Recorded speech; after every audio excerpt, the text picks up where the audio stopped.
છેડછેડના વેપારીઓ સાથે દલાલ મારફતે ઓળખાણ કરીને મોટા પાયે કાપડનો માલ ખરીદ્યા પછી બજારમાં સસ્તા ભાવે રોકડમાં વેચી નાખીને વિવર્સોને તેના માલનું પેમેન્ટ નહીં આપીને રાતોરાત દુકાનને તાળા મારીને ઉઠામણું કરનાર સારોલીની શ્રી કુબેરજી વર્લ્ડ ટેક્સટાઇલ માર્કેટના 4 વેપારીઓની પોલીસે ધરપકડ કરી છે।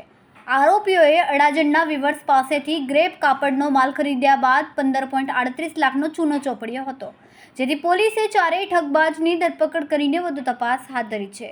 સારોલી પોલીસ સૂત્રોના જણાવ્યા મુજબ અડાજણ મધુવન સર્કલ પાસે કેપિટ સ્ટેટસમાં C302માં રહેતા ધર્મેન્દ્ર ચુનીભાઈ ગોંડલિયા પાસેથી કાપડ દલાલ હનુમાન રામ ગંગારામજી ચૌધરી, વિનોદ જૈન, જયેશ નથુરામ જૈન અને મહાવીર શાંતિલાલ મહેતા એ પોતાની પ્રતિષ્ઠિત વેપારી હોવાની ઓળખ આપીને શરૂઆતમાં તેમની પાસેથી ગ્રેપ કાપડનો માલ લીધો હતો અને તેમનું પેમેન્ટ સમયસર ચૂકવી આપીને વિશ્વાસમાં લીધો હતો। હનુમાનરામ મારફતે વિનોદે ગત તારીખ 27 જુલાઈથી 2 સપ્ટેમ્બર સુધીમાં 9,05,058નો અને મહાવીર મહેતાએ ઓગસ્ટના રોજ 6,33,024નો મળીને કુલ રૂપિયા 15,38,082નો ગ્રે કાપડનો માલ ખરીદ્યો હતો। નક્કી કરેલ સમય મર્યાદામાં આરોપીઓ માલનું પેમેન્ટ આપવામાં ગલ્લા તલ્લા કર્યા બાદ પેમેન્ટ આપવા માટે હાથ ખંખેરી લીધા હતા। ધર્મેન્દ્રભાઈને તેની સાથે ઠગાઈ કરવામાં આવી હોવાનો ખ્યાલ આવતા ફરિયાદ નોંધાવતા પીઆઈ SR વેકરિયાએ અલગ અલગ ટીમો બનાવીને ચારેય આરોપીઓને ગણતરીના કલાકોમાં ઝડપી પાડ્યા હતા। સુરત શહેરના સારોલી પોલીસ સ્ટેશનમાં કાપડનું મોટું માર્કેટ આવેલું છે, તો એમાં ઘણા બધા ટેક્સટાઇલના વેપારીઓ કામ કરે છે, દલાલો પણ કામ કરે છે। તો માન્ય સીપી સાહેબની સૂચના અને સેક્ટર સાહેબનું માર્ગદર્શનથી અમારા સારોલી પીઆઈએ માર્કેટમાં સર્વે કર્યો। એમને એવી રજૂઆતો મળી કે અહીંયા કેટલાક માણસો છે જે દલાલ તરીકે અને વેપારી તરીકે દુકાન લીધી છે અને પછી ઉઠમણું કરી અને દુકાન બંધ કરીને ભાગી જવાની ફિરાકમાં છે।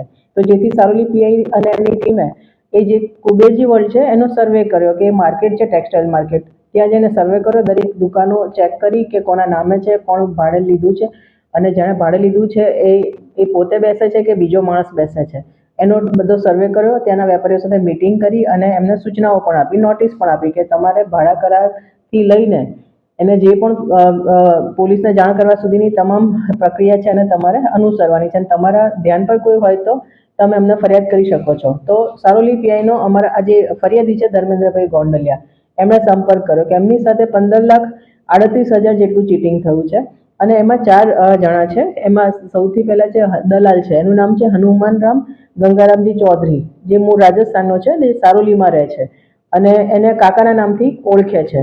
બીજો જે વેપારી છે તો એ દલાલે એને જુલાઈ મહિનામાં મળ્યો અને એવી વાત કરી કે તમે મારી સાથે વેપાર કરશો તો હું તમને બહુ મોટી કમાણી કરાવીશ અને અને પછી આ જે દલાલ હનુમાન રામ છે એણે કનક ક્રિએશન કરીને વિનોદ કુમાર જૈન છે એની ઓળખાણ કરાવડાવી કે તમે આ ભાઈને માલ આપો। તો આ જે અમારો ફરિયાદી છે ધર્મેન્દ્રભાઈ ગોંડલિયાએ એને વેપારીને પહેલાં 1,95,000નો માલ આપ્યો।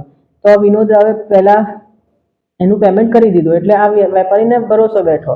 એના પછી એને ફરી વખત બીજો વધારાનો માલ મંગાવ્યો અને પછી એ માલ મંગાવ્યા પછી આ દલાલ જે છે એને પાછું બીજા વેપારીની ઓળખાણ કરાવી, એનું નામ છે મહાવીર શાંતિલાલ મહેતા અરિહંત સિલ્ક। અરિહંત સિલ્કના નામથી પણ એની કુબેરજી વર્લ્ડમાં દુકાન છે, તો એની ઓળખાણ કરાવી કે તમે એને પણ માલ આપો। તો એને કંઈક 6 થી 6.5 લાખનો માલ એ વેપારીને પણ આપ્યો। અને ત્રીજો આ 3 આરોપી જે થયા કે એક હનુમાન ગંગારામજી ચૌધરી, પછી કનક ક્રિએશનના વિનોદ જૈન, મહાવીર શાંતિલાલ મહેતા અરિહંત સિલ્ક અને ચોથો જે માણસ છે મુનિમ કે જે એનું નામ છે જયેશ નાથુલાલ જૈન, જે કનક ક્રિએશન છે એનો સમગ્ર વહીવટ કરતા છે। તો એ મેઇન માસ્ટર માઇન્ડ એ છે કે જે છે વેપારીઓનો કોન્ટેક્ટ કરતો, માલ મંગાવતો અને એકાઉન્ટ પણ એ જ સંભાળતો। અને જે આ બીજા નંબરનો આરોપી છે વિનોદ કુમાર જૈન, એને પોતાને ખબર હતી કે આ લોકો ઉઠમણું કરવા માટે થઈને વેપારીઓને ચૂનો લગાડવા માટે થઈને આ દુકાન રાખી છે, જાણતો હોવા છતાં એને પૈસાની જરૂર હતી। પૈસાની લાલચમાં એણે પોતાની દુકાન અને પોતાનો GST નંબર એને વાપરવા માટે આપ્યો।